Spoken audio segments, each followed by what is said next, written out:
একটা রুম লাগবে স্যার। কোনো রুম খালি নেই দাদা। অনেক দূর থেকে আসছি স্যার। একটু আপনি দেখে বলুন না। রুম থাকলে তো দিয়েই দিতাম দাদা, কোনো রুম খালিই নেই। এইসব কি বলছেন? যদি আপনি এরকম বলেন তাহলে কি হবে? আপনি এখানে আছেন বলেই অন্য কোথাও যাইনি, সোজা এখানে এসেছি স্যার। আহ, আপনি যদি এরকম বলেন তাহলে কি হবে? একটু ম্যানেজ করুন না। সত্যি বলছি দাদা, রুম নেই।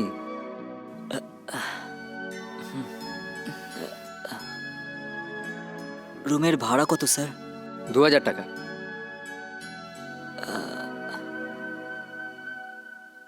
ঠিক আছে স্যার, 2000-এর সাথে 1000 টাকা আরও দিচ্ছি। পুরো 3000 টাকা রাখুন না, একটু ম্যানেজ করুন না। ঠিক আছে, আপনাকে দেখে খারাপ লাগছে আমার। কোনো একটা রুম খালি করে দিচ্ছি আপনাকে।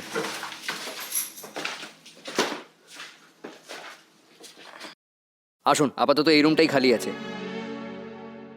এদিকে অ্যাটাচ বাথরুম আছে, আর তাছাড়া এসিও আছে এই ঘরে। আচ্ছা, ভাড়াটা দিন এবার। আপনি যান না, নিচে গিয়ে দিচ্ছি।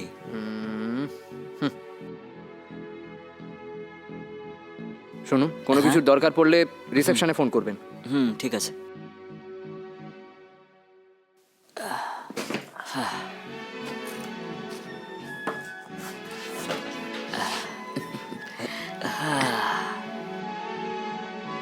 সত্যি বলছি, আমি এরকম ভাবিনি যে আমি ডাকতেই তুমি চলে আসবে।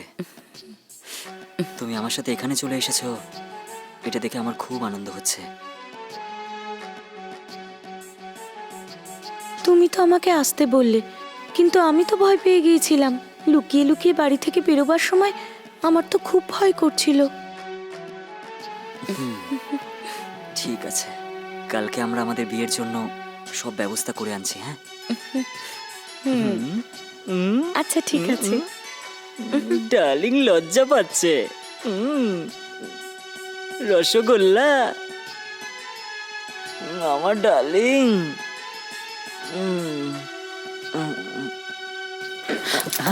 Sorry sorry sir, sorry. আরে, নক করে তো দরজা খুলবেন নাকি?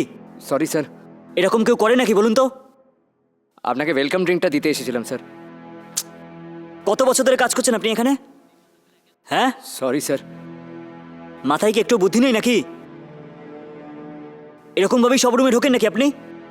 Sorry sir. গেস্টের পারমিশন ছাড়াই আপনি ভেতরে ঢুকে যাচ্ছেন, জিজ্ঞেস করলেই ওয়েলকাম ড্রিঙ্কের বাহানা দিচ্ছেন। নিজের মুখটা দেখো। Sorry sir. আপনার নামে কমপ্লেন করবো ম্যানেজারের কাছে। সরি স্যার, কমপ্লেন করবেন না প্লিজ। ঠিক আছে, দিন।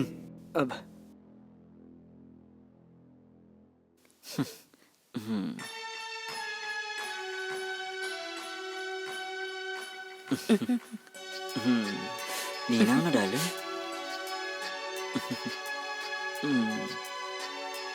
আসো।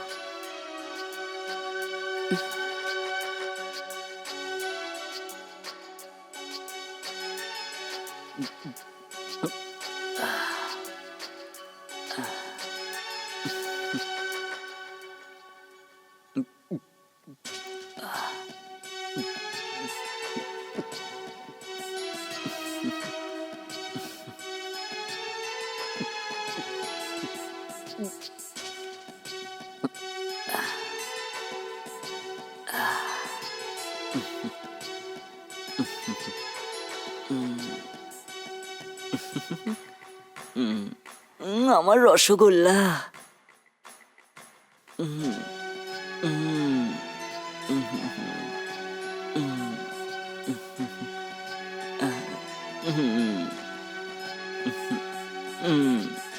আচ্ছা, একটা কথা বলো, কি খাবার খাবে তুমি বলো তো?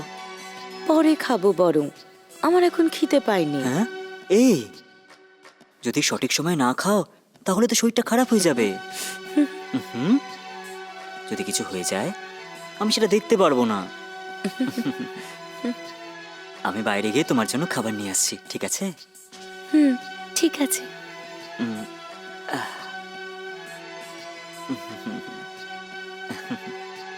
এই বাহানে আমি বাইরে গিয়ে, কালকে আমাদের বিয়ে আছে তো তার সব ব্যবস্থাগুলো করে আনছি, ঠিক আছে তো, তাড়াতাড়ি আসছি। আচ্ছা। তুমি নিজের খেয়াল রাখো। হুম। একটু আগে যে ছেলেটা ওয়েলকাম ড্রিঙ্ক নিয়ে এসেছিল, এরকমই কিন্তু লোকজন আসবে। আমি ছিলাম বলে সামলাতে পেরেছি। হুম। তুমি একা থাকলে জানি না কি হয়ে যেত। তুমি নিজের খেয়াল রাখবে, হ্যাঁ? হ্যাঁ, আমি রাখবো। ঠিক আছে ডার্লিং।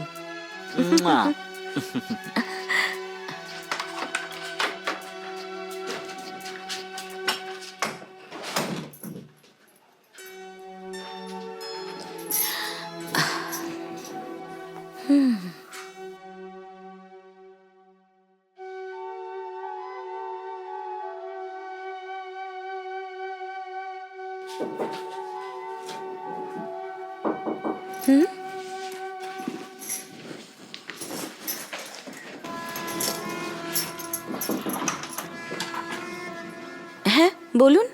ওয়েলকাম ড্রিঙ্কস দিয়েছিলাম, তাই ওই গ্লাসটাই নিতে এসেছি ম্যাডাম। ও, ঠিক আছে, নিয়ে যান। হুম। ম্যাডাম, আপনার সাথে কিছু কথা ছিল। কি কথা আছে?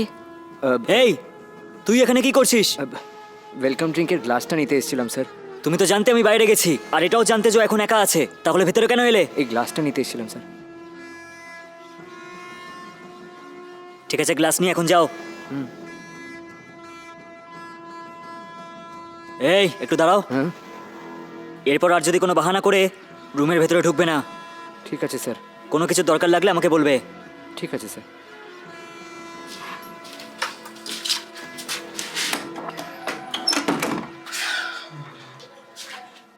এইসব লোকেদের উপর একদমই বিশ্বাস করবে না ডার্লিং। পার্সটা ভুলে গিয়েছিলাম, আর আমি সঠিক সময় ভেতরে চলে এসেছি, না হলে জানি না কি হয়ে যেত। কাল আমাদের বিয়ে, আর আমি সব ব্যবস্থা করে নিয়েছি।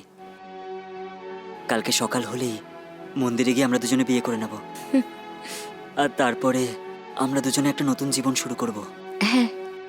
এবার আমাদের দুজনকে কেউ কোনোদিনও আলাদা করতে পারবে না। ঠিক আছে, আজকে তাড়াতাড়ি শুয়ে পড়ি। লাইট অফ করো।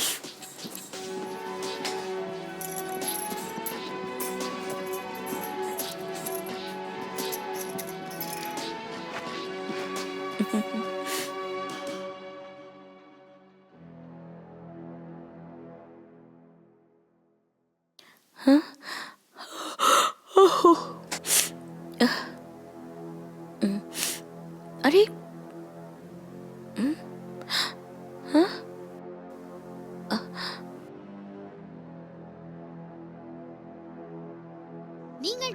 আপনি যে নম্বরে কল করেছেন সেটি এখন সুইচড অফ আছে।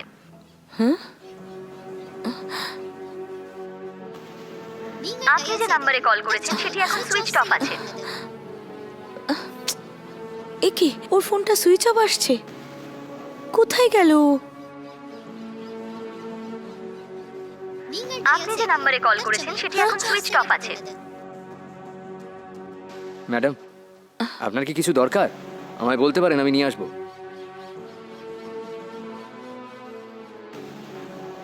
দেখুন, ব্যাপারটা হলো, সকালে যখন ঘুম ভাঙলো দেখলাম ও ঘরে নেই। ফোন করাতে বললো ফোন সুইচ অফ। উনি একজন ফ্রড ম্যাডাম। হ্যাঁ, এ কি বলছেন? ও প্রথম থেকেই এমন ম্যাডাম, মেয়েদেরকে ফাঁসিয়ে বিয়ের স্বপ্ন দেখিয়ে আসল কাজ করে ফেলেই ও এখান থেকে চম্পট দেয়। এই কথাটা বলতেই আমি কালকে আপনার ঘরে এসেছিলাম, কিন্তু তার মাঝেই ও এসে আমাকে আটকে দেয়। আরে না, এখন আমি কি করব বলুন তো? এই কাছেই পুলিশ স্টেশনে গিয়ে ওর নামে একটা কমপ্লেন করে আসুন, বাকি কাজটা তারাই দেখে নেবে।